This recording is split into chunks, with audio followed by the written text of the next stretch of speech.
It's one of the biggest things they did, and nobody knows that they did it. I was chatting to a German guy, and he was perplexed by this. Absolutely perplexed. He was like, yeah, you know, Trevor, in Germany we've done so many things. And you know, the national anthem was quite a big change for us. I'm sure the whole world talks about this.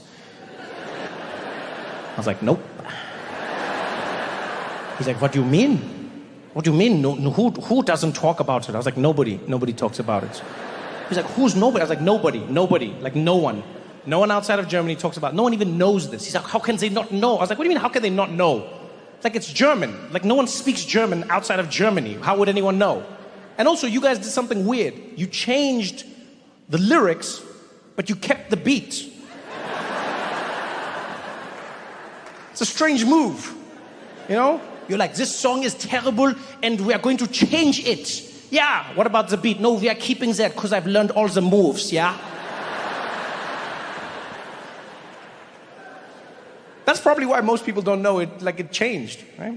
You kept the beat. Most people don't know lyrics, we just know the beat. Right? No one knew Michael Jackson was saying you're a vegetable. None of us knew that. Some of you right now are like, wait, when did he say vegetable? Yeah, you sing it your whole life. You're a vegetable. No one knows lyrics, we just know the beat. That's what Germany did. It's weird. It's weird to not change the music, because the music comes with emotion. I was trying to explain this to him. He didn't get it. And I realized, you know what it's like? What Germany did would be like if in Star Wars, right? You know Star Wars. All right, let's say like Darth Vader. Whenever Darth Vader came into a scene, whenever he landed on one of those planets, you always knew something was about to go down, something bad, because he had his music. Right? The music told you what was gonna happen. Ship would land, door would open, and he'd be standing there.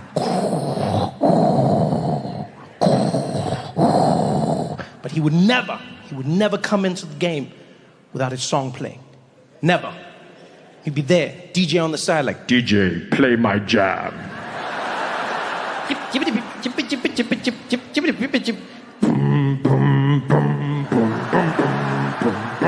That's right.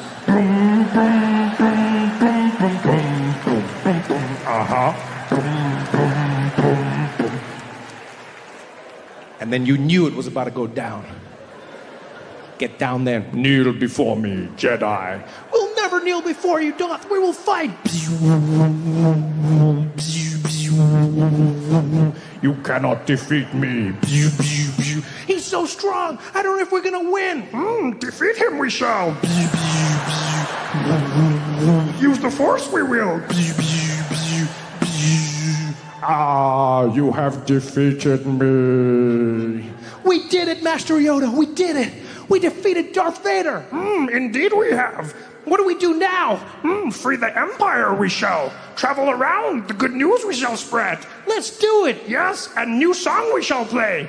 Boom, boom, boom, boom, boom, boom, boom, boom, boom. You're free. Boom, boom, boom.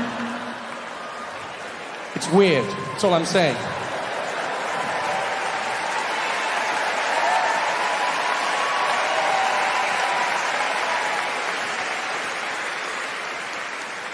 It's still impressive, though. It's still impressive. Changing your national anthem is no small thing. It truly isn't. Changing anything.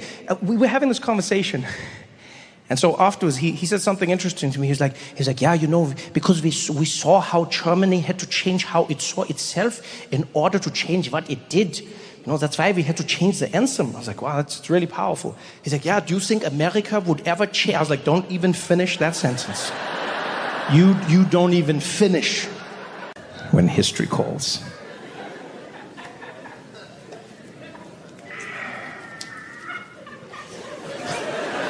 Thank you.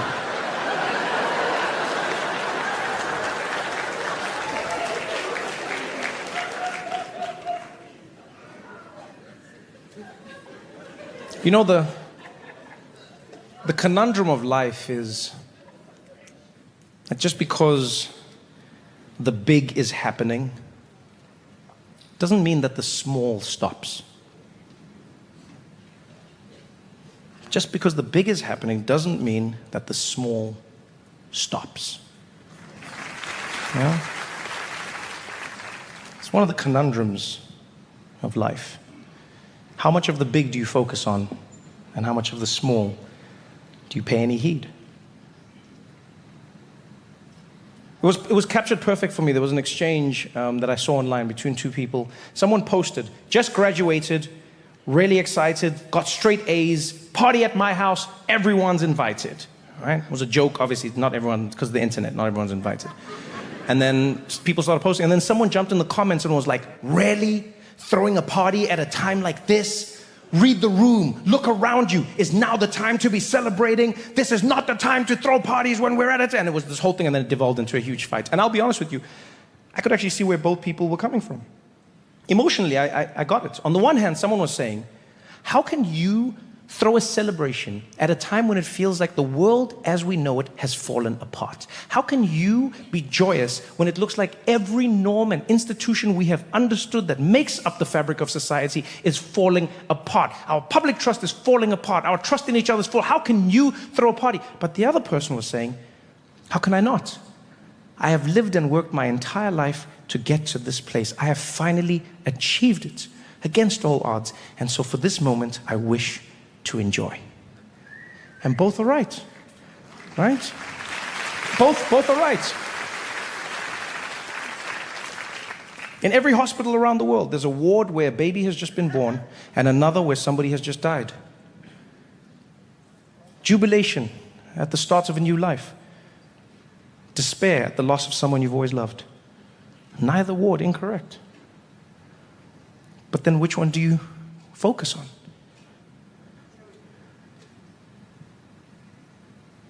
I got an answer for myself in one of the most random places. I was reading a book. There was accounts from soldiers who served during World War I. And they're talking to veterans who had been there at the time. And this book goes through their experiences. And a lot of them talk about the trench warfare, which was some of the worst warfare man has ever invented. Right? When it went on for years and years and years, and these soldiers would cycle in and cycle out. Every day could have been their last. And in the midst of all of this despair, there's one common thread that you see with every single soldier that they speak to, almost every single one. And that is that they found their joy in the trenches. They have these moments where they host card games, and they play around. They had a satirical newspaper that they started. And they'd make jokes about their commanding officers and what was happening in the war and each other. And one of the wildest things I read was there was a day when a cow walked into the battlefield. So it was in no man's land. It was perfectly between the Allies and the Axis. And it was like both sides wanted the cow. And then they shouted across to the Germans and they said, we want the cow. And then the Germans were like, no, we want the cow. And then they agreed. They said, okay, let's play a game. We'll throw up coins in the air and we'll try to shoot them. Whoever hits the coin gets to keep the cow. And then the English soldiers shot the coin. And then the Germans were like, okay, you win the cow, but we'd like our coins back. And then the English soldier went, got the coins, was like, oh, they're going to kill me. And then got the coins and then gave them to the Germans and then ran back and got in the trenches. And then everyone was like, fun game. It's littered with stories. There were stories of soldiers singing to each other. On evenings, randomly, they would sing across enemy lines at the other soldiers. And the other soldiers would sing back. Can you imagine that? You're in a trench. Your feet are rotting. Everyone's tired, scared. In the midst of that, all of a sudden, someone's just like, say you.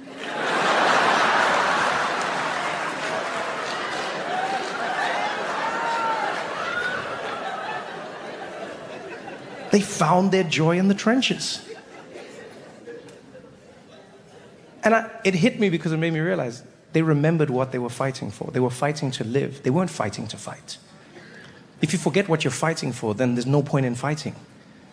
You're fighting to be joyous. You're fighting to explore yourself. You're fighting to have adventures. You're fighting to laugh. You don't just fight to fight. You're fighting to live. Just because the big is happening doesn't mean that the small stops.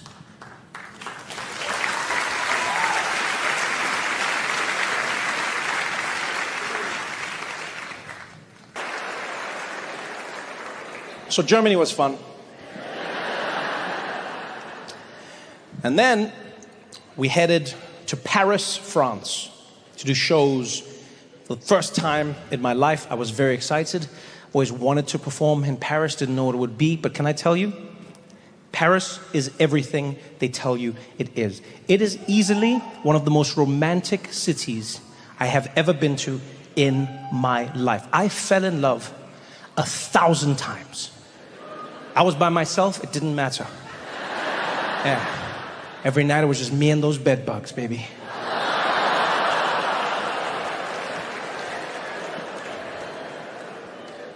I really enjoyed Paris because, you know, I got to meet Parisians in person.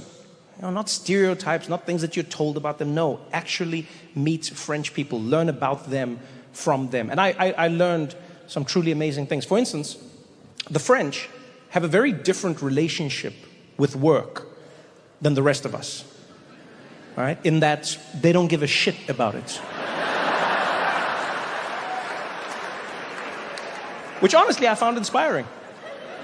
Yeah, I feel like a lot of us have become a little too attached to our work, you know? We identify with our work. Have you ever asked somebody just randomly, be like, hey, tell me about yourself? And they'll be like, well, I'm an architect, and tell me about yourself. Well, you know, I own a hair salon, and tell me about yourself. Well, I'm a teacher, and tell me about yourself. And people will tell you about what they do. You know? It's become the thing that people focus on. The French don't do that. No. You'll never meet a French person who does that. You go up to a French person, you'll be like, excuse me, what do you do? Be like, oh, me, I go for walks with my friends, and, you know, I like to, eat good food, and you're like, no, what do you do for a living? It's like, for a living, pardon, okay, for a living, okay, no, I breathe, and, you know, I drink water, and, you know, of course I have to make love, you know, It's just a different way to be, man. You know, not being so attached to your work. It was lovely. I learned this because when I flew to Paris,